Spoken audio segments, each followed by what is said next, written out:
آپ صلی اللہ علیہ وآلہ وسلم نے فرمایا، جب تم دعا مانگ رہے تھے تو میں پیچھے تھا، اب جب میں دعا مانگوں گا تو تم سب میرے پیچھے ہو جاؤ۔ یہ سن کر 20 لوگ ادب سے پیچھے ہٹ گئے، مگر 12 سردار غرور سے بولے، یہ 9 سال کا بچہ آگے اور ہم پیچھے، ہماری عزت کم ہو جائے گی۔ آپ صلی اللہ علیہ وآلہ وسلم نے سکون سے اپنی چادر اتاری اور فرمایا، اے مکہ کے لوگوں، پیچھے ہو جاؤ، اگر ایک بار محمد صلی اللہ علیہ وآلہ وسلم پیچھے ہٹ گیا تو بارش کبھی نہ آئے گی۔ یہ فرما کر نبی کریم صلی اللہ علیہ وآلہ وسلم پلٹنے لگے تو 20 لوگ گھبرا گئے۔ وہ 12 زدی سرداروں سے بولے، خبردار، اگر محمد صلی اللہ علیہ وآلہ وسلم پیچھے ہٹ گئے تو ہم سب تباہ ہو جائیں گے۔ یہ سن کر وہ 12 بھی نرم پڑ گئے اور سب پیچھے ہٹ گئے۔ یوں مکہ کے بڑے بڑے سردار بھی ننھے محمد مصطفیٰ صلی اللہ علیہ وآلہ وسلم کے پیچھے کھڑے ہو گئے۔ سردار بولے، اے محمد صلی اللہ علیہ وآلہ وسلم، اب تو ہم پیچھے آ گئے ہیں، اب دعا مانگو۔ آپ صلی اللہ علیہ وآلہ وسلم نے فرمایا، اگر میں بھی وہی مانگوں جو تم نے مانگا تو فرق کیا رہ جائے گا؟ لوگ حیران ہو کر بولے، تو پھر آپ کیا مانگیں گے؟ آپ صلی اللہ علیہ وآلہ وسلم نے پروکار انداز میں کہا، یہی اب تم دیکھو گے۔ پھر آپ صلی اللہ علیہ وآلہ وسلم نے آسمان کی طرف دیکھا، پہلے ہلکے بادل ابھرے، پھر دوبارہ نگاہ اٹھائی تو بارش برسنے لگی۔ تیسری بار جب نبی کریم صلی اللہ علیہ وآلہ وسلم نے پورا چہرہ آسمان کی طرف اٹھایا تو گھٹائیں چھا گئیں اور زوردار بارش ہونے لگی۔ سوکھے کھیت سیراب ہو گئے، زمین تر ہو گئی، ندی نالے بھر گئے اور لوگ خوشی سے بارش میں بھیگتے ہوئے پکارنے لگے، یا محمد، یا محمد صلی اللہ علیہ وآلہ وسلم۔ اسی وقت ندا آئی، اے میرے محبوب صلی اللہ علیہ وآلہ وسلم، آپ چاہتے تو ایک اشارے سے بارش برسا دیتا، پھر کیوں بار بار چہرہ اٹھایا؟ یہ اللہ کی قدرت کی نشانی تھی کہ آپ صلی اللہ علیہ وآلہ وسلم کا ہر لمحہ رب کی حفاظت میں ہے۔ پھر جب آپ صلی اللہ علیہ وآلہ وسلم بچپن کی عمر میں بھوک کی حالت میں مکہ کی گردآلود گلیوں سے گزر رہے تھے، کچھ فاصلے پر ابو جہل کا کھجوروں کا باغ تھا۔ ابو جہل ایک یہودی شخص کے ساتھ مل کر کھجوروں کو ایک بوری میں بھر رہا تھا۔ نبی محمد مصطفیٰ صلی اللہ علیہ وآلہ وسلم اس وقت بھوکے تھے، اس لیے 2 کھجوروں کی امید لیے ابو جہل کے باغ کی طرف بڑھنے لگے۔ نبی صلی اللہ علیہ وآلہ وسلم آہستہ آہستہ اس باغ میں پہنچے اور ابو جہل کو سلام کر کے ادب سے عرض کیا، چاچا جان، مجھے بہت بھوک لگی ہے، کیا آپ مجھے 2 کھجوریں دے سکتے ہیں؟ وہ پہاڑوں کے دامن میں کھڑے تھے جہاں ہوا کی سرسراہٹ بھی ان کے دکھ کا مداوا نہ کر سکتی تھی۔ زمین ان کے قدموں کو چوم رہی تھی، مگر وہ زمین پر نہیں، آسمانی حوصلے پر قائم تھے۔ آسمان کے نیچے وہ معصوم چہرہ جس پر ابھی ابو جہل کا تھپڑ لگا تھا روشنی سے منور تھا۔ آنسو بہنے کے بجائے ان کی آنکھوں سے رحمت ٹپک رہی تھی۔ وہ خاموش تھے، مگر ان کی خاموشی خود ایک دعا بن گئی تھی، جیسے زمین اور آسمان دونوں ان کے ضبط کے قائل ہو گئے ہوں۔ اتنے میں ایک فرشتہ نازل ہوا، اس کے چہرے پر نور اور لہجے میں احترام تھا۔ اس نے عرض کیا، اے اللہ کے محبوب، اگر آپ اجازت دیں تو میں ابھی ابو جہل کو زمین میں دھنسا دوں۔ نبی پاک صلی اللہ علیہ وسلم نے نرم لہجے میں فرمایا، نہیں، وہ نہیں جانتا، وہ اندھیرا ہے جس نے روشنی کو پہچانا نہیں، میرا رب بہتر انصاف کرنے والا ہے۔ فرشتہ ادب سے جھک گیا، آسمان پر واپس چلا گیا، مگر اس منظر نے فرشتوں کے دلوں میں بھی لرزہ طاری کر دیا۔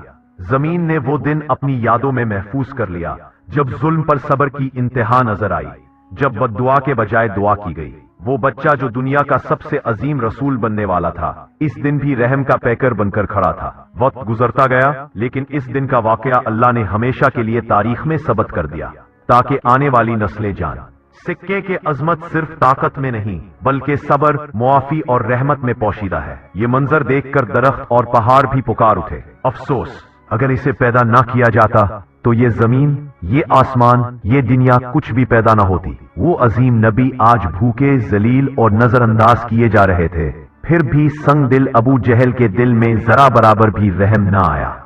اس کی آنکھوں میں نہ تو ندامت کا کوئی قطرہ تھا اور نہ شرم کا کوئی اثر۔ ادھر وہ یہودی شخص اپنے سردار کے پاس پہنچا اور کہنے لگا، آج میں نے ایسا واقعہ دیکھا جو تصور سے بھی پرے ہے۔ عبداللہ کے بیٹے محمد میں ایسی طاقت ہے کہ بس ایک تماشا مارنے سے ساری کھجوریں پتھر میں بدل گئی۔ ان کا سردار غصے اور حیرت میں دونوں تھا۔